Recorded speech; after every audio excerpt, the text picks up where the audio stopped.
गुरु की साजी निवाजी प्यारी साज संगत जी, प्यार और सत्कार से कहना धन निरंकार जी। गुरु के मुख से निकला हर वचन वरदान होता है, जो सुन के चल पड़े इस पर वही महान होता है। साज संगत जी, आज के विचारों का टॉपिक भी यही है कि भक्ति का पहला कदम सत वचन। कहते हैं कि सत्य का कोई और छोर नहीं है, सत्य अनंत है। सत्य को जानने वाला सतवचनी होता है। सतगुरु के सतवचनों को सत सत कर मानने वाले सतवचनी गुरसिक हमेशा सहज जीवन जीते हैं। सतगुरु निरंकार दातार, सतगुरु माता जी निरंकारी राजपिता जी, साथ संगत माँ के आशीर्वाद से सतगुरु निरंकार दातार ने जो हमें सिखाया है, दासी ये आप जी के चरणों में शेयर करने जा रही है। आप जी परवान करना और इसी तरह अपना आशीर्वाद दासी के परिवार के ऊपर, दासी के ऊपर बनाए रखना। इसी तरह हम सब सेवा सिमरन सत्संग के साथ जुड़े रहें और यह जो जीवन की घड़ियां हैं आनंदमयी बिताते चले जाएं। सतगुरु की कृपा से सभी को इसी तरह की सुंदर घड़ियां मिलें, सभी को इसी तरह के सुनहरे अवसर मिलें। दासी सभी के लिए सतगुरु निरंकार दातार के चरणों में यही अरदास करती है कि हे सच्चे पातशाह, सभी के ऊपर अपना मेहर भरा हाथ रखना, मेहर भरी नजर रखना, सभी को अपने चरणों से जोड़ के रखना। साथ संगत जी कहती हैं, एक बुजुर्ग महिला सैकड़ों मील चलकर एक चीनी भिक्षुक के झोंपड़े में पहुंची और पूछने लगी, महात्मा जी आप बताइए, सत्य को पाने का कौन सा रास्ता है? भिक्षुक ने आंखें खोली और बोला, वही रास्ता है जहां से तुम आई हो। अब वह सोचने लगी, क्या उसका इतनी दूर चलते जाना व्यर्थ हो गया? अर्थात जहां से तुम आई हो वहां से ही सत्य शुरू होता है, सत्य के द्वारा ही तुम यहाँ आई हो, सत्य में ही तुम जीवन गुजार रही हो। जहाँ खड़ी हो सत्य वहीं से शुरू होता है और सत्य का कोई और छोर भी नहीं है, सत्य अनंत है। यह भी सत्य है कि सत्य का रास्ता अपने आप नहीं मिलता, सत्य का जानकार सत्य को जानने वाला सतवचनी होता है। पावन ग्रंथ गीता जी में भी समय के सतगुरु श्री कृष्ण जी फरमाते हैं, जो मुझे जानता है वही दूसरों को जना सकता है, अर्थात ब्रह्म ज्ञानी ही ब्रह्म का ज्ञान दे सकता है, सत्य को समझा सकता है।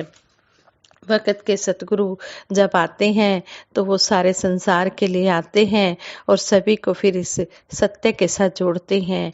निरंकार प्रभु परमात्मा साकार सतगुरु में कोई फर्क नहीं है।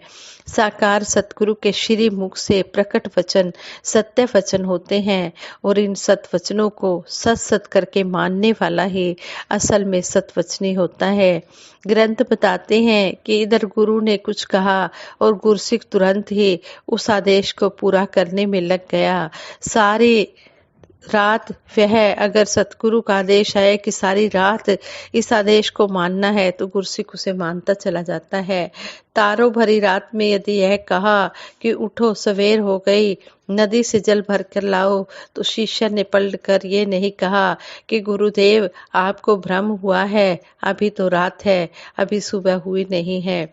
जो यह कह दे कि क्यों रात में परेशान कर रहे हो, आप भी सो जाओ और मुझे भी सोने दो, तो ऐसा शिष्य सतवचनी नहीं हो सकता, क्योंकि गुरु दर पर किंतु परंतु नहीं चलता। गुरु दर की मर्यादा और संसार के कर्मों में फर्क होता है। संसार में मान मर्यादा के पीछे स्वार्थ और लालच भरा होता है, जबकि गुरु दर की मर्यादा अनुशासन की पक्की डोर से बंधी होती है। गुरु के वचनों को मान लिया तो गुरु मर्यादा निभ गई, और यदि इसमें जरा भी मनमर्जी चला दी तो फिर मर्यादा भंग ही हो गई। गुरुमुख और मनमुख में यही फर्क है। सतगुरु की सीख में भक्ति भरा जीवन जीने का सागर बहता है। संसार की सोच और कर्म तो ईर्ष्या निंदा और नफरत से भरे हैं, लेकिन सतगुरु की सोच तो आपसी प्रेम भाईचारे मिलवर्तन सीधी सच्ची राह दिखाकर सरल जीवन जीने की ही प्रेरणा देती है। सतगुरु के वचन अमृत वचन कहलाते हैं। सदा शाश्वत रहने वाले परमात्मा से जुड़े रहने से ही मानव जीवन को अमरता मिलती है। सतगुरु की यह सीख सतवचनी सीख है। एक ने कही दूजे ने मानी, नानक कहे दोनों ब्रह्म ज्ञानी।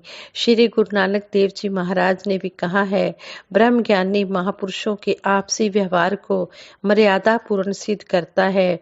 यह व्यवहार एक दूसरे को सतवचनी बनाता है। सतवचनी महापुरुषों की वाणी हमेशा मीठी होती है, उनकी बोली हमेशा मीठी होती है। प्रेम और सत्य एक दूसरे के पर्याय हैं। झूठ और फ्रेब की कभी भी सत्य और प्रेम से नहीं निभती।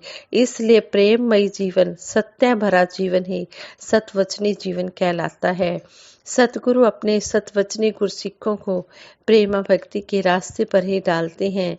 प्रेम और भक्ति साथ साथ चलता है तो सोने पे सुहागा वाली बात हो जाती है।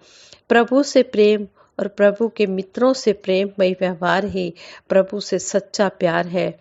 प्यार के कमी में ना तो संसार चलता है और ना ही भक्ति में आनंद आता है। सतगुरु बाबा हरदेव सिंह जी महाराज जीवन भर इसी प्रेमा भक्ति के रंग से हर गुरसिख का जीवन रंगते रहे। इसलिए शहनशाह बाबा अवतार सिंह जी महाराज वाला सतवचनी युग वापस लाने की बात करते थे। सतगुरु की इस दिव्य और पवित्र पावन सोच के पीछे कहीं हम गुरसिखों की कमी तो नहीं है, यह विचार करने का क्वेश्चन है। या फिर सतगुरु अपने गुरसिखों के जीवन को सतवचनी कर्म और सोच से भरकर और अधिक निखारना चाहते हैं। गुरु की सोच तक पहुंचना किसी भी गुरसिख के लिए आसान नहीं है। सतगुरु के कर्म योगी शब्दों में समाये सतवचनों को अपनाकर हमारा जीवन संसार में महकते फूलों की तरह दिखाई देगा, इसमें कोई शक नहीं है। अगर हम सारांश रूप में कहें तो ना रूप की बात है, ना रंग की बात है, ना जात की बात है, ना पात की बात है। ये कुदरत के सब खेल है, ये प्रभु की सौगात है। सतगुरु ने जब हमें कायनात का लेसन सिखा दिया तो इसे सतवचन मानकर हम भी भाईचारे की स्थापना में अपना योगदान देते चले जाएं।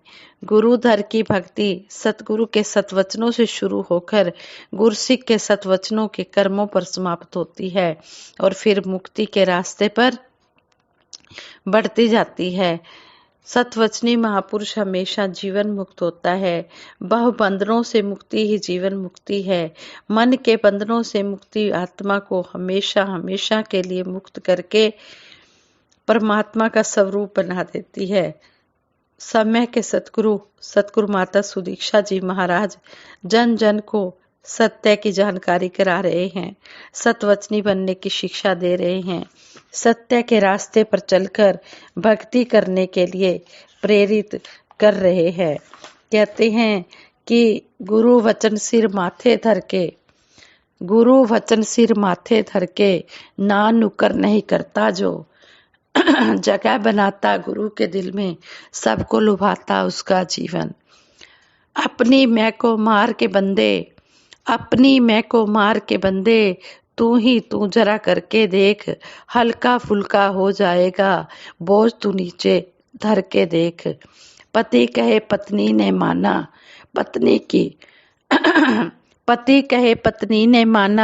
पत्नी की मान पति हुआ सियाना। सास की हाँ में बहू की हाँ जी, घर में रहे फिर सुख व शांति।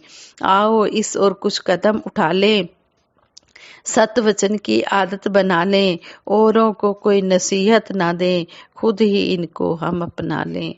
संगत जी, कितना सुंदर इस कविता में भी हमें समझाया गया है कि हम गुरु के वचनों को सिर माथे पर रखते हुए चलते जाएं और गुरु के दिल में अपनी जगह बनाएं।